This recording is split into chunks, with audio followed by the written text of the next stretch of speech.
This module covers acid-base balance. This is one of the most difficult things that you can learn in nursing school.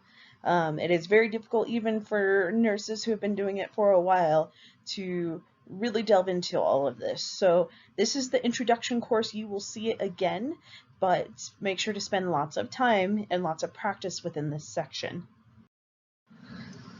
So the first thing is pH. It's the measure of hydrogen ion concentration. Blood is slightly alkaline and the normal range is 7.35 to 7.45. Now all of these numbers you will need to memorize. So write them out, practice them. You need to have these memorized before your exam. Anything below 7.35 pH is acidotic. Anything greater than 7.45 is alkalosis. So this is just a good chart, just as a reminder from chemistry what acidic to alkaline looks like. Buffer systems, these usually act immediately and is the primary regulator of acid-base balance. Cells can act as a buffer by shifting hydrogen in and out of the cell. With accumulation of hydrogen in the ECF, the cells can accept hydrogen in exchange for another cation. Usually potassium is a good example. So if the ECF was too acidic, the buffer system would kick in by exchanging a potassium, which is more basic, for a hydrogen, which is more acidic, to even out the acidity in the ECF, bringing it down by actually removing something that is acidic. This can cause like hyperkalemia. The body buffers as an acidic load better than it neutralizes base excess. Buffers cannot maintain pH without adequate functioning of the respiratory system and the renal system. Those are the two main systems that we need to be working. So one of the big regulators that we talked about is the respiratory system. So increased respiration, such as hyperventilation, leads to increased CO2 elimination and decreased CO2 in the blood, making it more alkaline or basic. Decreased respirations, for example, say someone who is oversedated on narcotics, can lead to CO2 retention and increased CO2 in the blood, making it more acidic. The other regulation is the renal system, which conserves bicarb and excretes acids. Three mechanisms for acidic elimination. It secretes small amounts of free hydrogen into renal tubules. It combines hydrogen with ammonia to create ammonium. And then it excretes weak acids, usually through the urine. So that's why it's really important for the renal system to be that balance. So in everyday life, acid-base balance happens naturally, but there can be some alterations in the acid-base balance. Imbalances occur when compensatory mechanisms fail due to maybe a patho process that's overwhelmed or not enough time for the compensation process to function. Classifications of imbalances usually is respiratory versus metabolic, acidosis versus alkalosis, and acute versus chronic. Clinical manifestations of acid-base imbalances. Symptoms are usually based on pH, not the source of the imbalance. So acidosis, which is the pH less than 7.35, usually you'll see some CNS depression. This could also be a cause of Kussmaul's respirations, which we'll talk about in a little bit. It can cause headache, lethargy, weakness, confusion, loss of consciousness, and eventually it could cause coma and death. Alkalosis, which is the pH greater than 7.45, usually you see CNS irritability or hypocalcemia. This can mean tingling and numbness in the fingers, restlessness, tetany, and if the degree of alkalosis is severe enough, convulsions into a coma can occur. Compensatory mechanisms, also specific clinical manifestations such as deep rapid respirations of patient with metabolic acidosis or some kind of respiratory compensation. So when you dive into the meat of really what acid-base imbalances are, there's 4 acid-base disorders: respiratory acidosis, respiratory alkalosis, metabolic alkalosis, and metabolic acidosis. Usually respiratory acidosis, you'll see a greater CO2 level, and in alkalosis, you'll see a decreased CO2 level. In metabolic alkalosis, you'll see a greater bicarb level, and acidosis, a decreased bicarb level.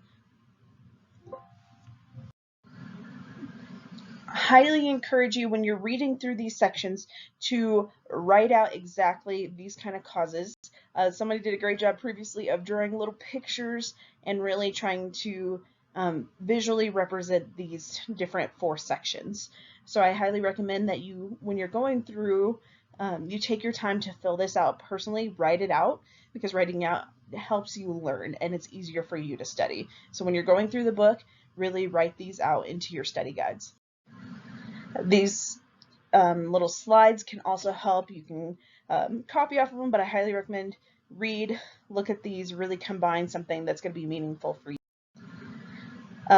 Each section that you're covering, make sure that you memorize the pH and the bicarb and all those levels first, because that's going to help you when you're looking into those different sections.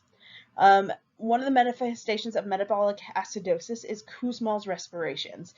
There is a video link in here that show you what Kussmaul's respirations look like.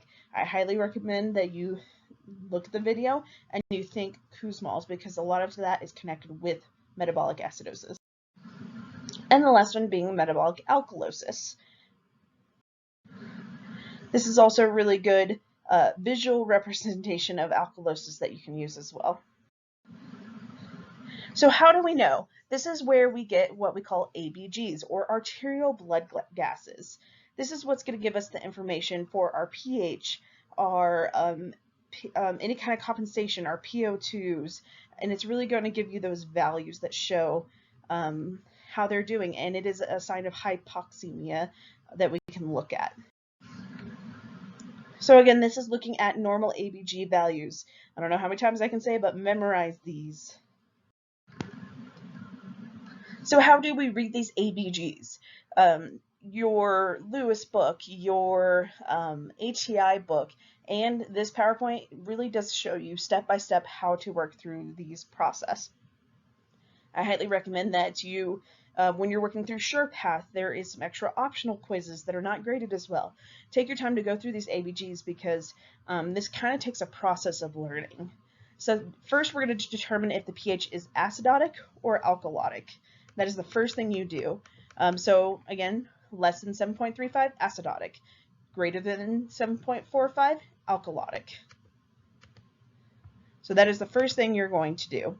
Next, you're going to analyze the CO2 levels. This will show you lungs and respiratory, how that is, where the bicarb really looks at kidney and metabolic. If your levels are high or low, that's what you're going to look at. Because CO2 forms carbonic acid that dissolves in the blood, so the higher CO2 levels indicate acidosis, where the lower CO2 levels indicate alkalosis. If you're still a little overwhelmed by this, wait until we look at the next slide, which talks about Rome. So the next thing you're going to look at is your bicarb levels. Determine if the patient has metabolic acidosis or alkalosis. Because if the kidneys primarily control the CO or the bicarb, it is metabolic component of the ABG. So you're going to look at that to see how it's going. And then 4, you're going to determine if the CO2 or bicarb matches the alteration. Again, don't get overwhelmed by this. There's going to be lots of chances to practice. And then decide if the body is attempting to compensate. Your body is automatically going to try to compensate, so sometimes it can hide it a little bit. All right, this is the slide that's going to help you a lot. If you were overwhelmed by the last slide, that is totally normal. You will keep looking through this, but this is what's going to help you. This is called Rome. What that means is respiratory are the opposite of each other, where metabolic conditions are equal. So respiratory, if your pH is high, your CO2 is low, then you're seeing alkalosis. If your pH is low and your CO2 is high, this can represent acidosis, where in metabolic, they're going to equal. So if your pH is high and your CO3, or your bicarb, sorry, is high, then alkalosis. If your pH is low and your your bicarb is low, acidosis. So that's a really great mnemonic when you're working through these compensatory methods. Now, this whole chapter, I'm going to say it again, can be overwhelming. So please take your time working through this. Read through the chapters. There are also multiple YouTube videos that are attached in your Blackboard that I just keep looking. The first time is going to be overwhelming. Every time you look at it, it's going to be easier. Don't give up. You can do this. Use your SurePath quizzes as a time to practice. And then remember that there is also an ungraded practice quiz just for acid-base balances that can help you look at this whole process. Read through the rationales of your SurePath and work through this, and I promise you can do this. You got this.